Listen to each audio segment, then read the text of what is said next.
preparing, producing, not directing, another documentary about another French director with Pierre Schoendorfer, who is not very famous abroad, but he was an operator during the Indochina War in '56 in France, which became later Vietnam War when American came there, and that's exactly the same for him. He's considered as a fascist again today, and some people from the New Wave just told me a few days ago that you should not produce this documentary. The man, he might have killed people. He killed nobody. He was just an operator. He just shoot movies. He shot nobody, and you can't say that what he's telling about the war is something fascist. That's exactly the same as Melville. So, question of politics and cinema is really interesting. It seems in many ways like what's specific about Melville is that he's very hard to place. He's almost out of place in French film history. And I wonder if you in a way think of the project of your film as kind of reinstating him, that reconstructing his place. Yes, of course, the idea is putting him in front of everyone. Not saying that the man is completely clear and with no complexity. Of course, when he says I have very good German SS friends, of course I can say what's that? Where does it come from? We have to understand. We have to feel something about that. But for sure, his place in French cinema must be changed. I have to say that many directors from abroad have made a lot for Melville. Quentin Tarantino has made a lot. John Woo has made a lot. John Lithgow has made a lot, saying that he was important.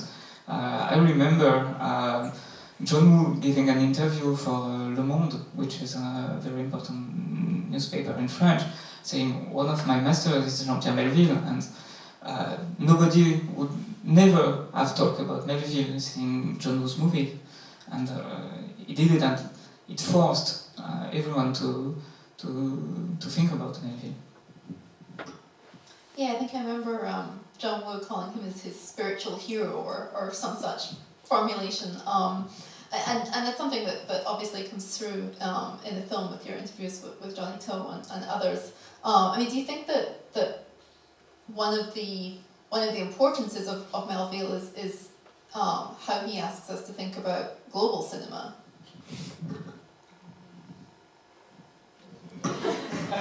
Well, it seems like his influence is far beyond the French context, and more than that, that some of the kinds of filmmakers that are being discussed in your film, the Taiwanese New Wave, the Hong Kong New Wave, kind of independent American cinema, are kind of precisely the places that we look to for what's going on in contemporary world cinema. Well, the funny point, of course, is that Melville loved American cinema and Japanese cinema.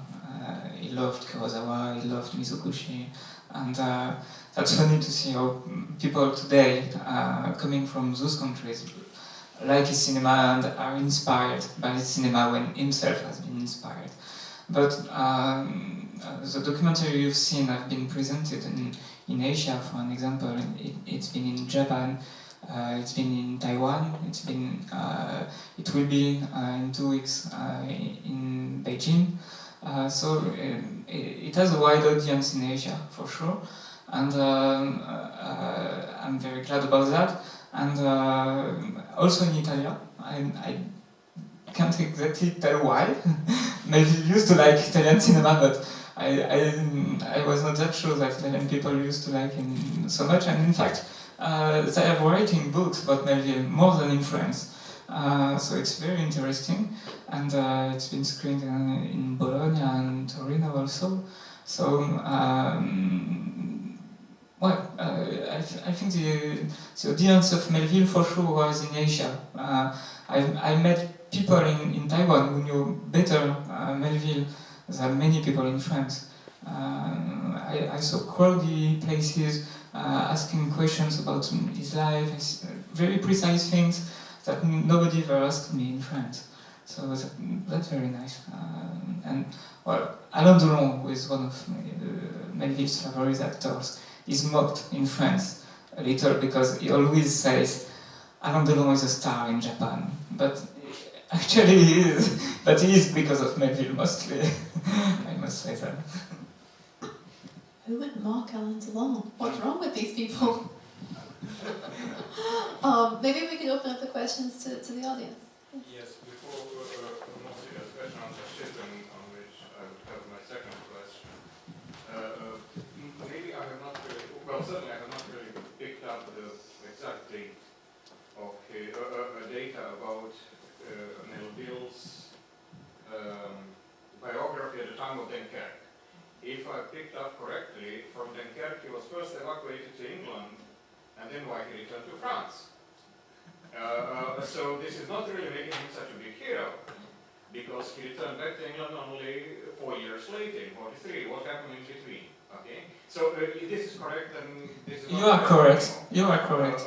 And then, on that note, the opening comment that you have a quotation from General de Gaulle, which is completely untrue. Because the known fact is that of the French soldiers which were evacuated with great efforts and great sacrifice of the soldiers of this country, 80% of French soldiers did not want to join soldiers of this country in further fight against fascism, but declared themselves pacifist, and they wanted to go back to France. Okay? So the fact that you quote de Gaulle completely disqualifies the patent truth that in 1940, 99% of French didn't want to fight. Okay? That's very simple.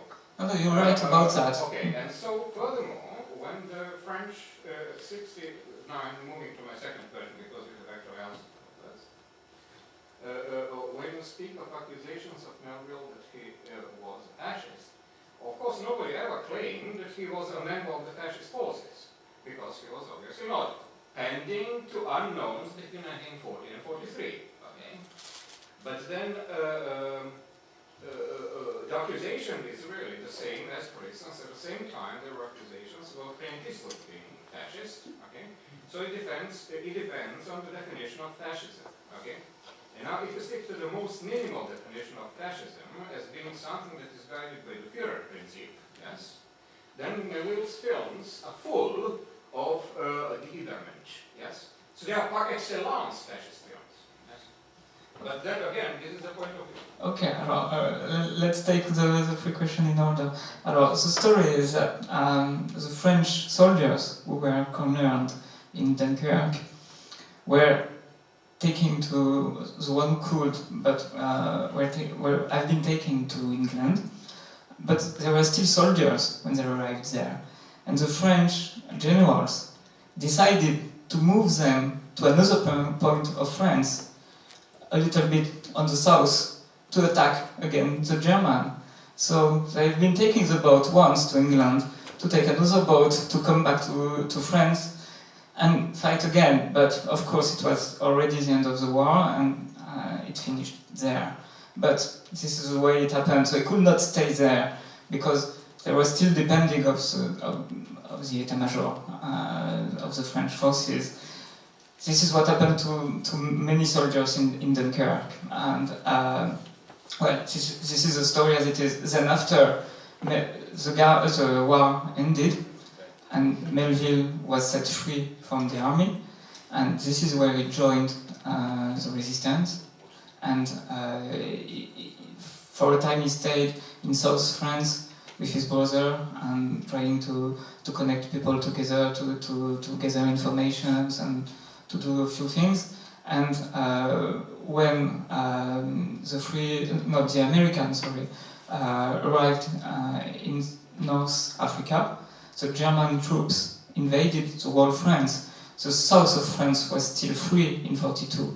But when... Depending on the point of view. No. You see, for thousands and thousands of Jews, for thousands and thousands of Spaniard Republicans, south of France was anything but free. It was a fascist country par excellence. It was a fascist country, but there was the demarcation line, you know. Fascist terror, and furthermore, they've been exported to Germany. Yes, the same was course. of American or English Air Force airmen who were shot down. They had to hide in Vichy France. So if Vichy France was a free country, why they I don't say that France was a